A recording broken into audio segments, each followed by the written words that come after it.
Boa noite, meus amados e queridos irmãos em Cristo Jesus. Hoje nós vamos estudar um pouquinho sobre a palavra de Deus e o tema hoje é a igreja que ora. A igreja que ora, Deus está presente e principalmente onde o povo chama Deus através da oração. E o texto central dessa palavra, ou seja, o texto base, é Atos 4, 23 ao 31. Nessa introdução, que é o tema central, diz o seguinte: é dever de toda a igreja orar. Quando o povo de Deus ora unido, o céu responde. Então, estamos aprendendo que é dever de toda a igreja orar. Nós não podemos deixar a carga para um, dois ou meia dúzia. A igreja tem que estar unida em oração. Se nós queremos sermos fortalecidos, nós precisamos orar. Sem a oração, toda a igreja é apática, é doente. E nós precisamos de renovo, de transformação, e é através da oração. Como disse, é dever de toda a igreja orar. Em Atos 4, 23 ao 32, nos leva a aprender que a igreja ora unida após a perseguição. A igreja primitiva, no meio da perseguição, no meio de prisões e açoites, ela não recuou, ela não parou, pelo contrário, ela se unificou na oração, porque todos sabiam que é através da oração que nós nos fortalecemos em meio à perseguição. Propósito. É algo importante estarmos todos em propósito. 3 pontos aqui para me explicar isso. Primeiro, nós temos que entender por que a oração é um dever coletivo da igreja. Temos que entender isso. E segundo, ver como Deus responde à oração comunitária. Todos juntos, é um grupo de pessoas juntos orando. E terceiro, aprender como a igreja atual pode viver esse princípio. Nós temos que aprender isso.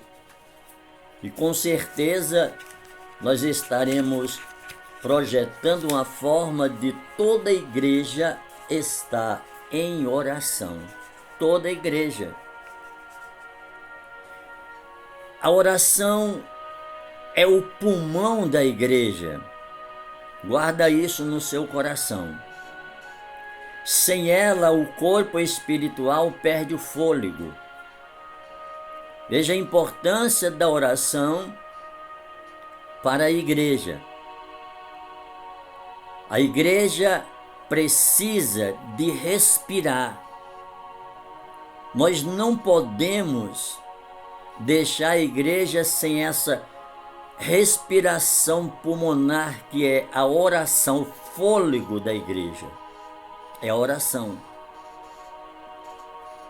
No verso 23, diz assim: e soltos eles foram para os seus, e contaram tudo que os principais sacerdotes e os anciãos lhes havia feito. Veja bem, primeiro, a igreja começa com comunhão. Eles saíram da prisão e foram à igreja comunicar com os santos, com os irmãos. E segundo, foram para os seus. A vida cristã não é isolada, é comunitária. Você sozinho não consegue vencer as batalhas espirituais. A igreja precisa estar em grupos. A igreja precisa estar completa. O corpo precisa estar completo. Caso contrário, perde o fôlego, perde a visão, perde o equilíbrio. E terceiro, a oração da igreja nasce na unidade e partilha das lutas. Unidos, todo mundo junto, compartilhando as lutas uns com os outros. É assim que a igreja vence as batalhas. Eu vou fazer uma pequena aplicação nesse texto que nós acabamos de ler, que diz o seguinte: não há poder na oração sem unidade. Precisamos estar juntos em oração e propósito. Propósito essencial para a igreja crescer, para todos crescer. No verso 24 ao 26 diz a palavra do Senhor: e ouvindo eles isto, unânimes, levantaram a voz a Deus. Quando os irmãos ouviram que os prisioneiros chegaram, foram soltos, o que aconteceu?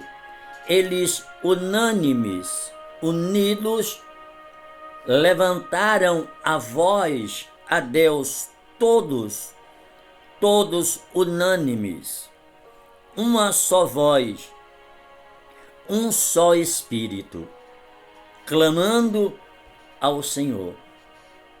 Eles invocaram o Deus soberano, conhecendo que nada acontece fora do seu controle. Tudo acontece no controle de Deus, nada fora. E nós precisamos entender isso. Ele cita o Salmo 2, que mostrando que a oração deve se basear na palavra de Deus. A oração deve basear na palavra de Deus. No Salmo 133, do verso 1 e 2, diz assim: o quão bom e quão suave é que os irmãos vivam em união.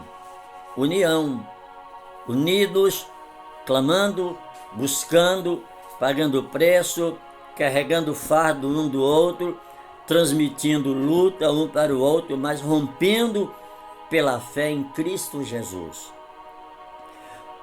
Você, meu irmão, isolado, você não vai conseguir chegar onde você pensa que vai chegar.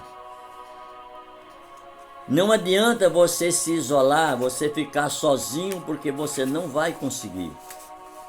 A igreja é um corpo e precisa estar unidos, buscando a presença, a orientação do Senhor Jesus.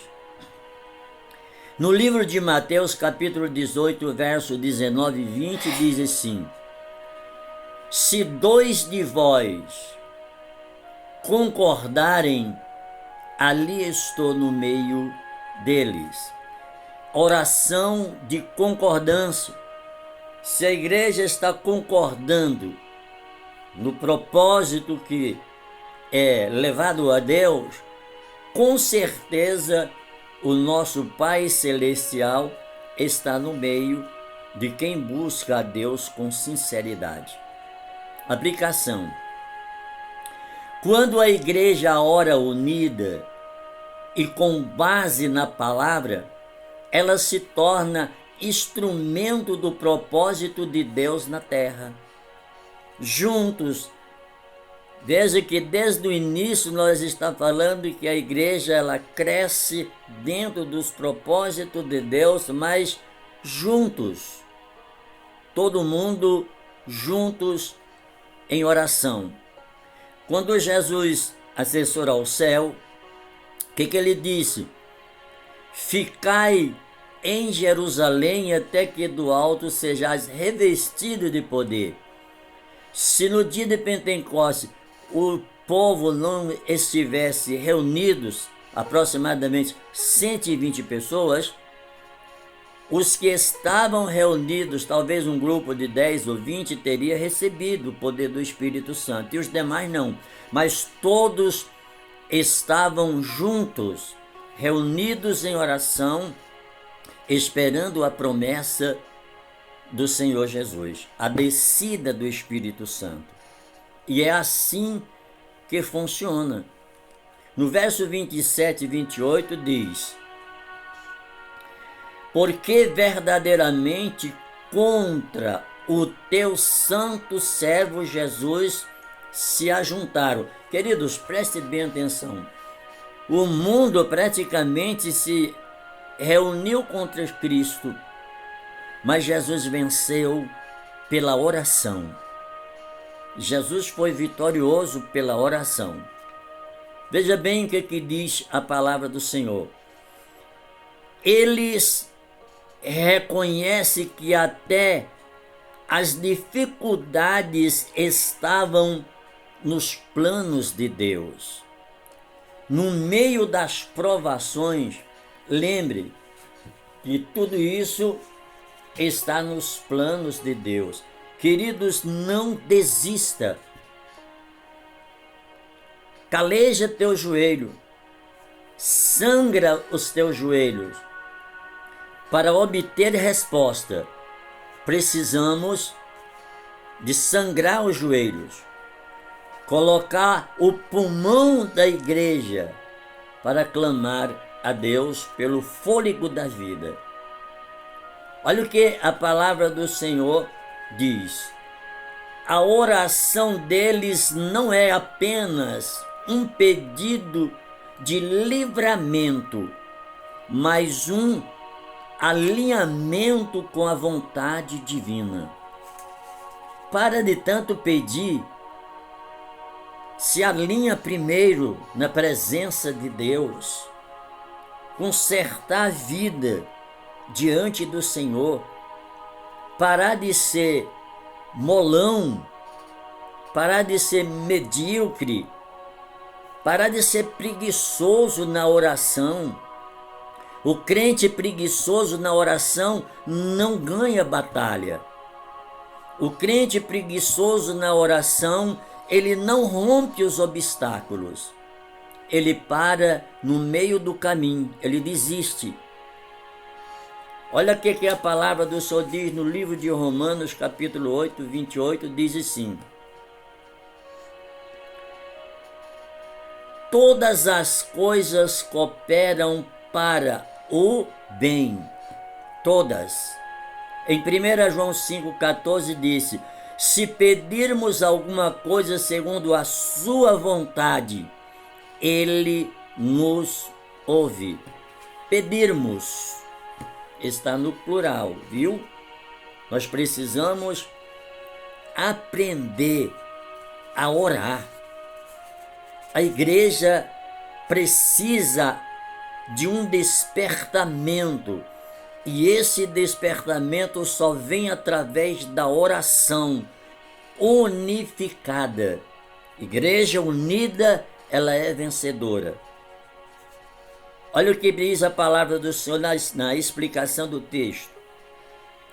A oração madura busca entendimento, não só escape. Tem muito que quer orar para escapar de problemas. Não. Quanto mais problemas na tua vida, meu amado, mais você ora para ter vitória. Crente é assim. Crente não vai faltar problema, não. Ele tem que estar cheio de problema para poder se encher de Deus. Buscar a Deus. Louvado seja o nosso Senhor. A oração madura busca entendimento e não escape. Verso 29 ao 30 diz o seguinte: Agora, pois, Senhor, olha para as suas ameaças e concede aos teus servos que falem com toda ousadia.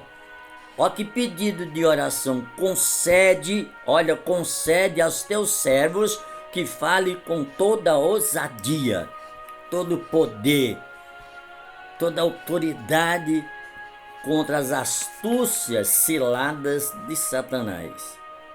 Primeiro ponto, eles não pedem para que cesse a perseguição, mas por coragem e poder. Para de pedir a Deus para cessar as perseguições, os problemas, as lutas. Pede coragem e poder para você enfrentar, com ousadia, autoridade. É assim que nós vencemos. Qualquer coisinha o crente está murcho, não quer ir à igreja, não quer orar, não quer fazer mais nada por causa de problema. Problema não é problema para quem ora. Guarde isso na cabeça. Problema não é problema para quem ora. Para quem ora, problema é solução, porque ele encontra Deus em oração. Segundo ponto, pede milagres e sinais para que o nome de Jesus seja glorificado. Para que o nome do Senhor seja glorificado. Em 2 Crônicas 7:14, texto costumeiro de lermos na igreja, em estudos, diz o seguinte: se o meu povo, primeiramente, o se de Jesus, se o meu povo se humilhar e orar. Primeiro ponto, humilhar e orar. Lança fora o orgulho, a independência. Clama ao Senhor e Deus responderá às orações. Em Tiago 5,16 diz que a oração feita por um justo pode muito em seus efeitos. Na aplicação diz que a oração da igreja deve buscar ousadia, edificação e glória de Deus, não conforto pessoal. Para de ficar buscando conforto. Está na hora de nós edificar o templo do Senhor através da oração. Para de correr, estocar suas próprias casas. Buscar a Deus, edificar o templo, edificar a igreja. A igreja precisa ser edificada na oração. Amado, você faz parte da igreja. Você é uma célula do corpo. Precisa estar no corpo, conectado no corpo. Verso 31 diz: E tendo orado, moveu-se o lugar que estavam reunidos, e todos foram cheios do Espírito Santo. Olha o texto.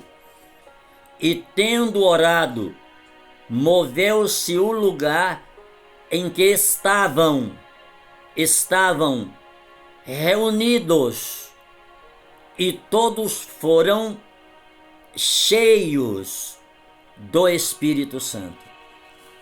A igreja toda em oração, reunidos, receberam a plenitude do Espírito Santo e foram cheios. Aleluia!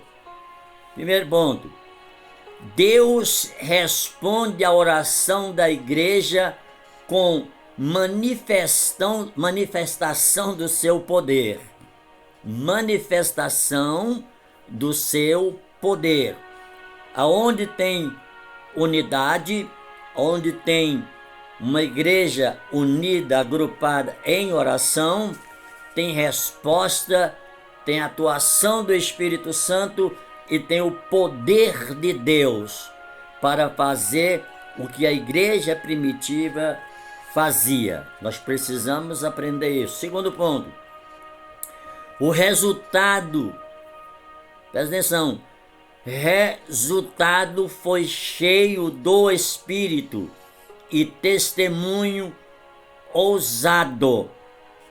Quando você é cheio do Espírito Santo, você passa a ser uma pessoa ousada por Deus para falar da palavra do Senhor.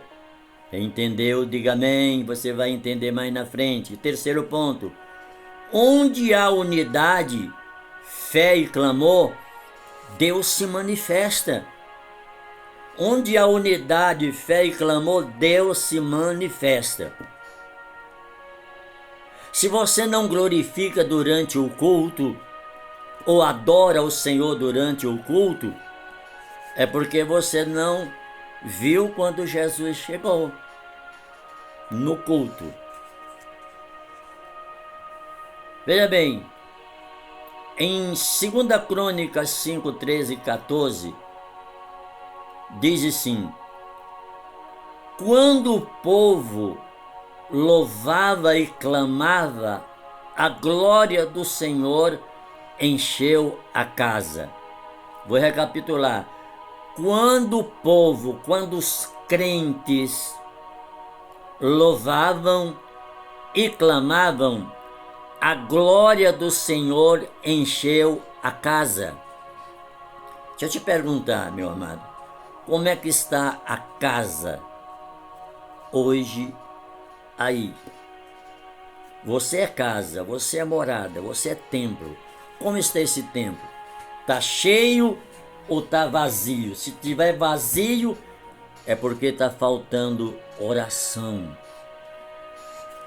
Oração. Olha o que diz a palavra do Senhor.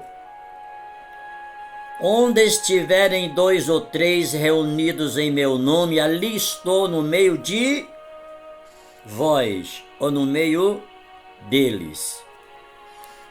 Aplicação. Quando a igreja ora, Deus se move.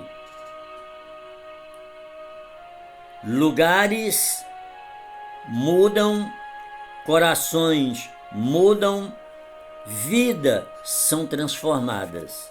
Por quê? Porque está em conjunto orando ao Deus que é o dono da igreja.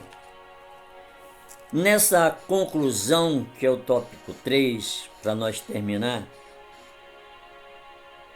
a conclusão e a aplicação prática,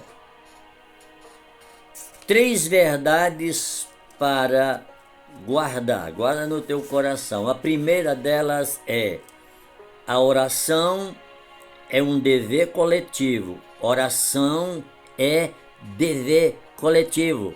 Oração é dever de todo o grupo, toda a igreja está orando. Não é 1, 2, 3, 4, 5, 6, não. Toda a igreja. Deus chama o seu povo a orar juntos. Joel 2, 15 ao 17. Segundo, a oração une e fortalece a igreja. Quanto mais oramos juntos, mais o Espírito nos torna um só corpo. Isso aqui é oração coletiva, oração em unidade. E terceiro, Deus habita no meio do povo que ora. Deus não habita no meio de um povo que não ora. Porque quando a igreja não ora, ela está carnal, está sem fôlego. o pulmão está parado. Ele se manifesta onde é invocado.